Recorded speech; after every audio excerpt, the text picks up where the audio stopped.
world is ruthless. Whether in politics, business, or life, those who do not understand the laws of power are crushed by those who do. You felt it. Someone less deserving took what you worked for. Someone weaker rose above you simply because they understood influence better than you did.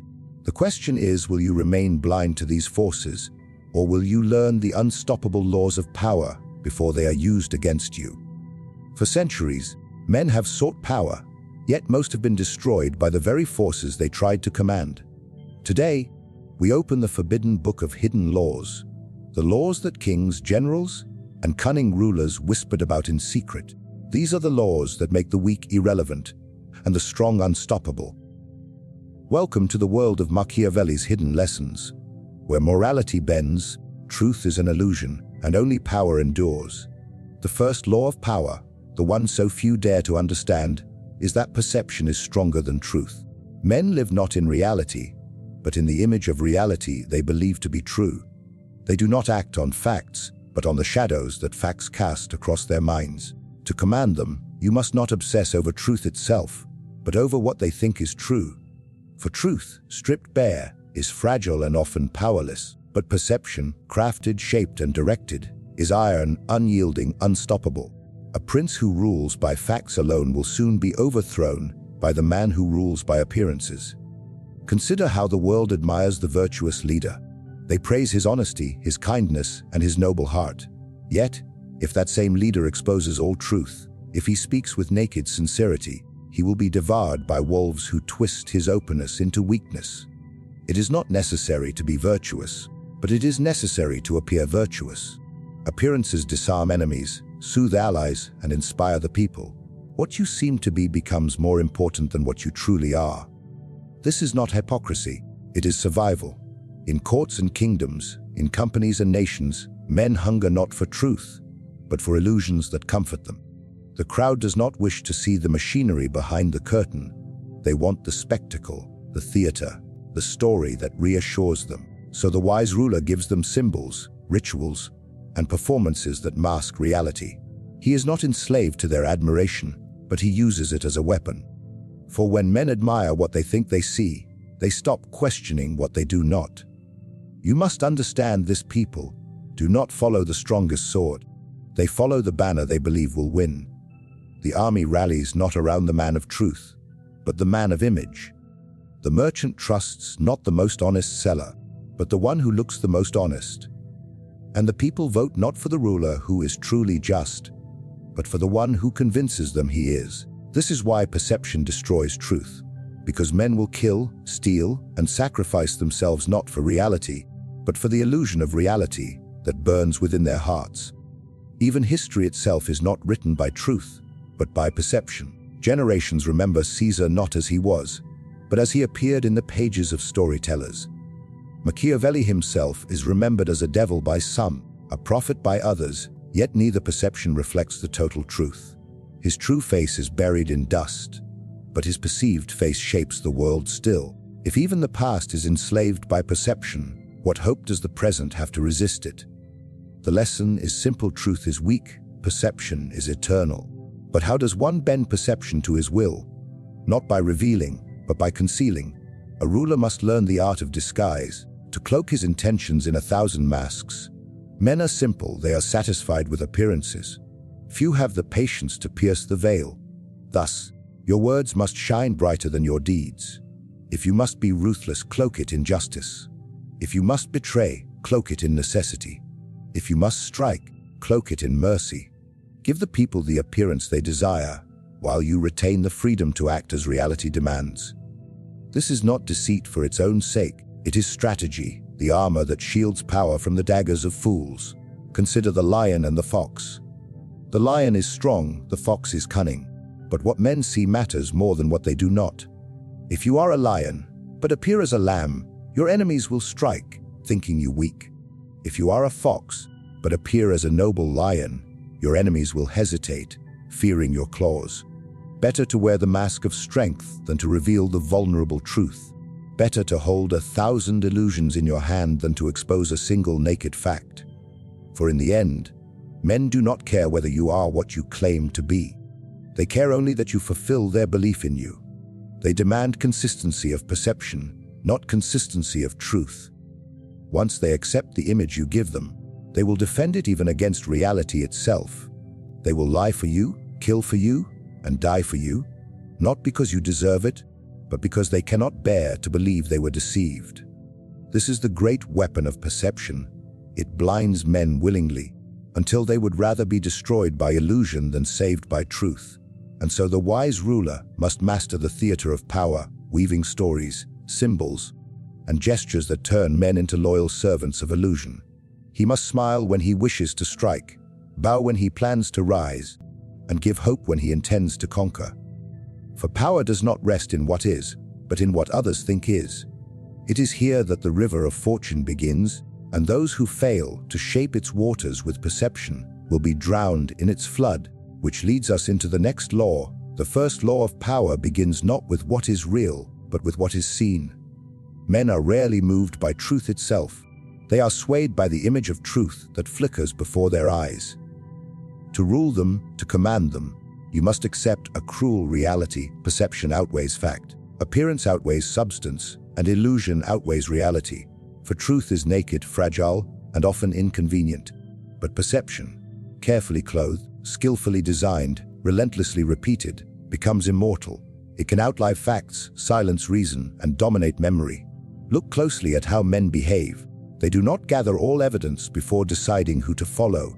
They cling to symbols, gestures, and words that feed their desires.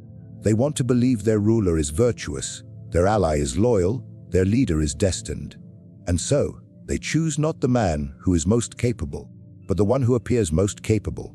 They seek comfort, not accuracy. They seek certainty, not truth.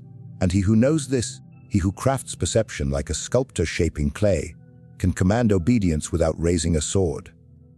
History has shown it time and again. The king who sits on a fragile throne can seem eternal if he surrounds himself with the spectacle of power. Gold-threaded banners, solemn ceremonies, words carved into marble, all illusions designed to convince the crowd that what is temporary is everlasting. The empire itself may be crumbling, but if the people believe it is strong, they will fight to preserve its image, even as its walls collapse. What men think becomes stronger than what they see. This is why the ruler must master disguise. It is not enough to govern, one must perform governance. It is not enough to act. One must appear to act in ways that inspire confidence. When you are weak, you must appear strong. When you hesitate, you must appear decisive. When you betray, you must appear loyal. The mask is not a lie, it is a weapon, sharper than steel and more enduring than stone. Those who scorn this art of appearances will be destroyed by those who practice it. Even morality itself bends under this law. A ruler need not be truly merciful, but he must be seen as merciful when it serves his rule. He need not be faithful, but he must look faithful to those who demand it. The wise prince wears many faces, yet reveals none. For if the people knew his true heart, they would fear him. But if they see only what he allows them to see, they will love, obey, and defend him even against their own interests. Think of the crowd, the masses who decide the fate of rulers and rebels alike. They do not hunger for truth, they hunger for stories that stir their emotions. Give them a tale of your greatness, and they will carry it on their lips as if it were fact. Give them a symbol of your strength, and they will defend it more fiercely than reality itself. They will fight for the image you craft, for in believing it, they become part of it. Perception is not merely a tool. It is the battlefield itself, where wars are won before armies march. But what of the truth? Does it hold no power? Only this: it can wound when revealed at the wrong time. Truth is a blade that cuts the hand that wields it carelessly. Too much honesty exposes weakness. Too much transparency invites betrayal. The ruler who bears his soul is the ruler who digs his own grave. Therefore, conceal truth, drip it sparingly, and let illusion be the light by which men see you. Even history proves this. Caesar was not immortal, yet the perception of his invincibility kept his legions loyal long after the Senate had turned against him. Alexander was not a god, yet he allowed men to believe he carried divine blood, and they followed him to the ends of the earth. Napoleon was not destiny itself, Yet by appearing to embody it, he bent nations to his will. Each man wielded perception as his greatest weapon, shaping reality to conform to the image he projected. You must learn from them. If you would rise above mediocrity, you must speak not only to the reason of men, but to their imagination. You must command not their minds, but their senses. Appear noble when you plot ruthlessly. Appear calm when you are furious. Appear merciful when you prepare to strike. The mask you wear will become the truth in the eyes of others, and once it is accepted, it will defend you against the very truth you hide. And yet, perception alone is not enough. Illusion without control is like a flame in the wind, dazzling but easily extinguished. To wield perception fully, to turn it into enduring power, one must learn to direct the forces of chance itself, to bend fortune into obedience. For power is not only about how others see you, it is about how you prepare for the storms that threaten to strip away the illusion, and how you seize the chaos that others fear fortune. Some call it fate, others call it chance. But to the ruler who seeks power, it is neither. Fortune is like a violent river, unpredictable and merciless, flooding its banks, sweeping away towns, drowning the unprepared. Most men resign themselves to its current form, drifting helplessly, praying not to be destroyed. But the wise ruler understands this law. Fortune cannot be eliminated, but it can be mastered. With preparation, with foresight, with discipline, the river can be dammed, diverted, and forced to serve your will.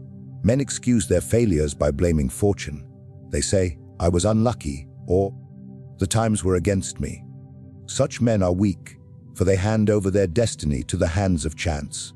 But those who seize power refuse to surrender to fortune.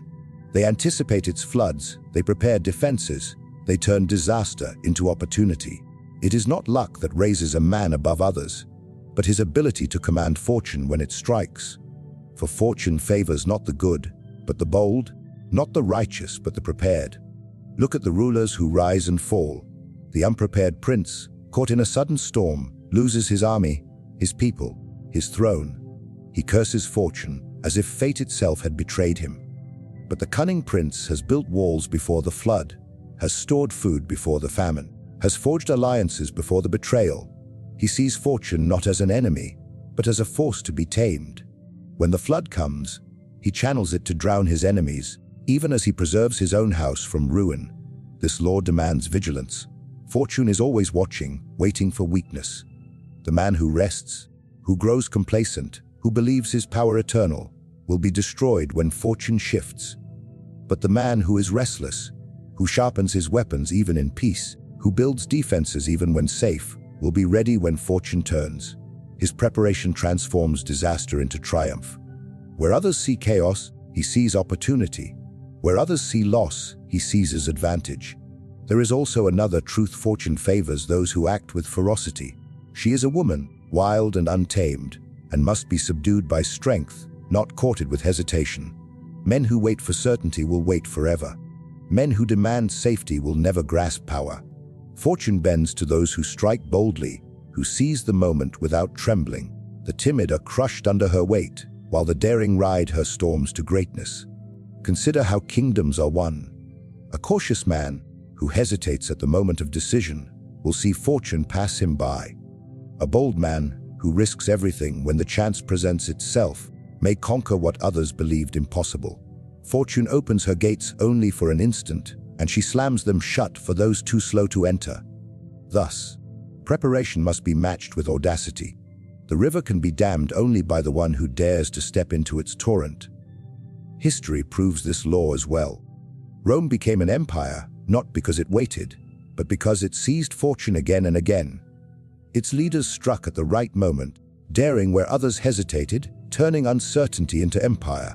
And when fortune shifted, when floods of invasion threatened its walls, the strongest emperors adapted, bending the storm to their advantage, while the weak perished in its waters. The same law rules every nation, every kingdom, every throne. The wise ruler does not curse fortune when storms arrive. He smiles, for he has already prepared his sails. He has already charted the winds, already turned his enemy's fear into his own strength. When famine strikes, he emerges as the savior who planned ahead. When war breaks out, He stands as the commander who foresaw the enemy's weakness. To the people, he seems touched by destiny itself, as if fortune loves him uniquely. In truth, it is not fortune that loves him, but his own preparation and daring that make fortune his servant. But fortune, no matter how controlled, is not enough on its own. A ruler cannot rely solely on floods and storms, for the hearts of men are more treacherous still. They must be bound by forces stronger than chance. A ruler who prepares for fortune, but neglects the souls of his people will still fall. Fortune may grant him opportunity, but it is fear and respect that preserve it. And so the next law reveals itself. If fortune is the river that must be controlled, then fear and respect are the walls that preserve the city once it is built. A ruler cannot rely on chance alone. He must shape the emotions of men. For men are ungrateful, fickle, liars, and deceivers. They love when it costs them nothing, but when danger comes, love turns to dust. Fear, however, binds tighter. Fear roots itself deep within the heart, stronger than affection, stronger than admiration, stronger even than loyalty.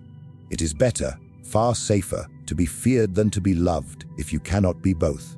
Love is a chain woven from silk.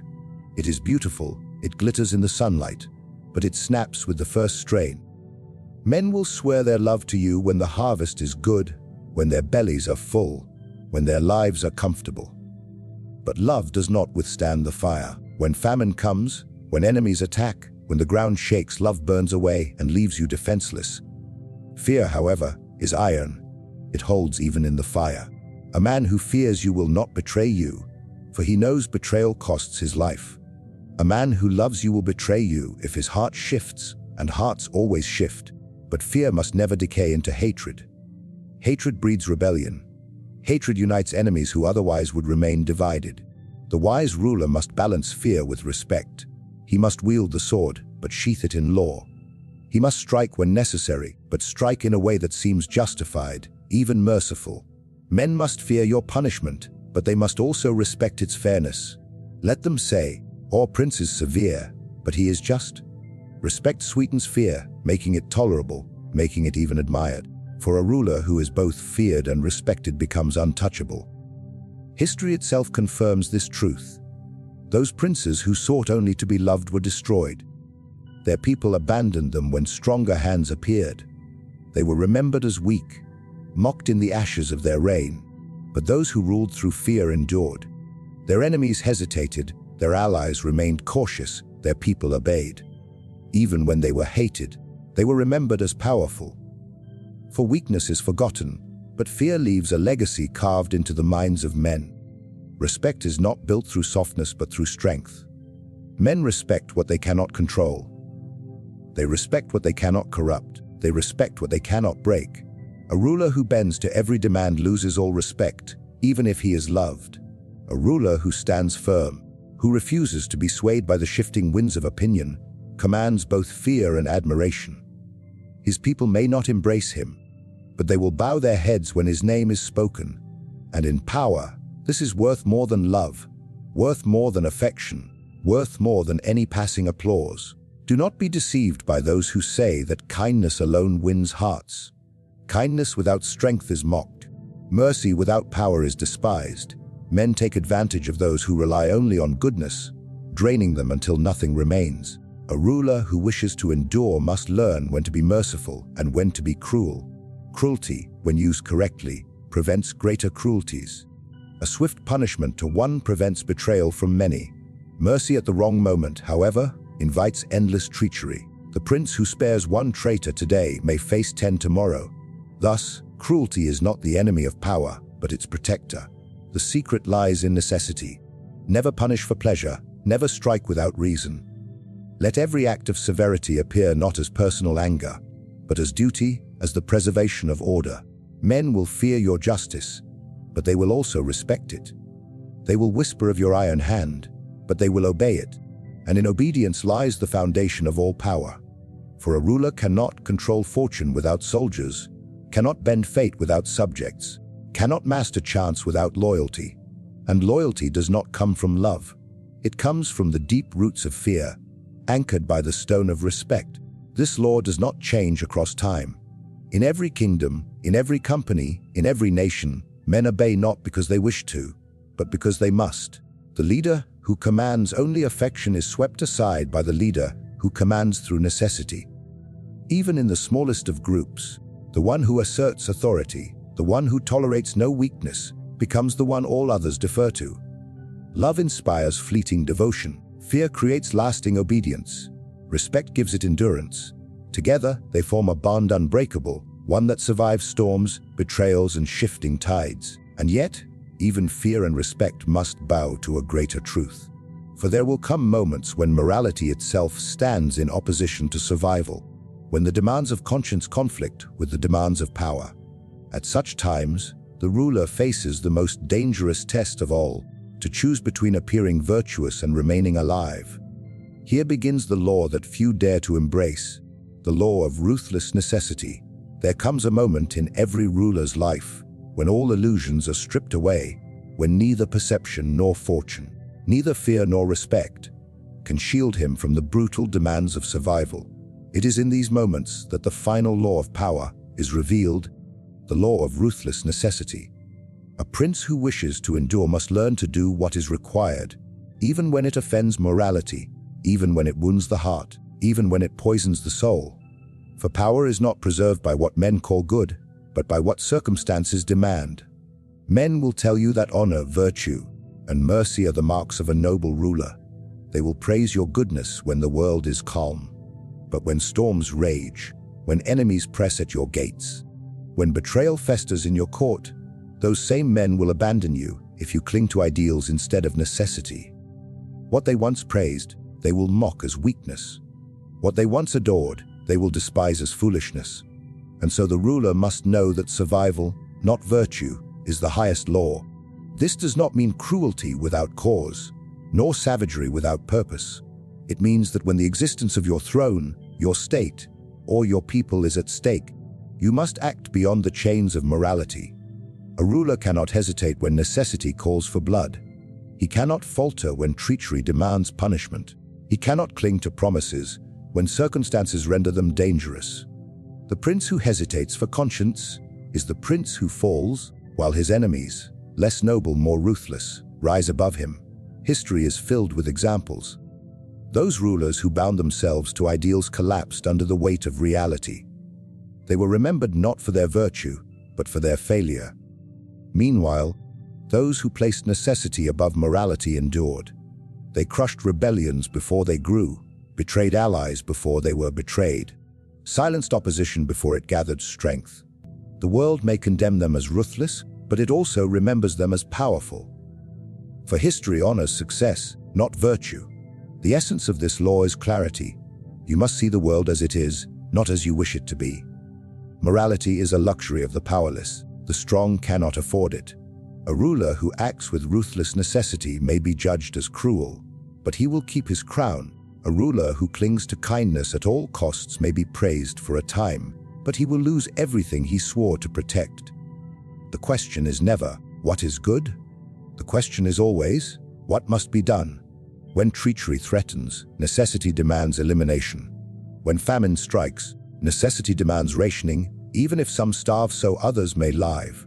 When enemies surround, necessity demands deception, even if promises are broken. These are not acts of cruelty. They are acts of preservation. Without them, the state collapses, the people suffer, the ruler perishes. The hard truth is this: it is better to wound your conscience than to lose your throne. But ruthless necessity must also be hidden behind the mask of virtue. A prince who kills openly for pleasure earns hatred. A prince who punishes under the banner of justice earns obedience. The wise ruler does not boast of his cruelty. He cloaks it in noble language, in the language of duty, of sacrifice, of responsibility. He allows men to believe that even his darkest acts serve the greater good. And in this, necessity and perception become allies, weaving a cloak that hides the iron hand beneath. This law is feared because it forces a ruler to embrace his own solitude. No counselor, no ally, no subject will ever bear the weight of these choices.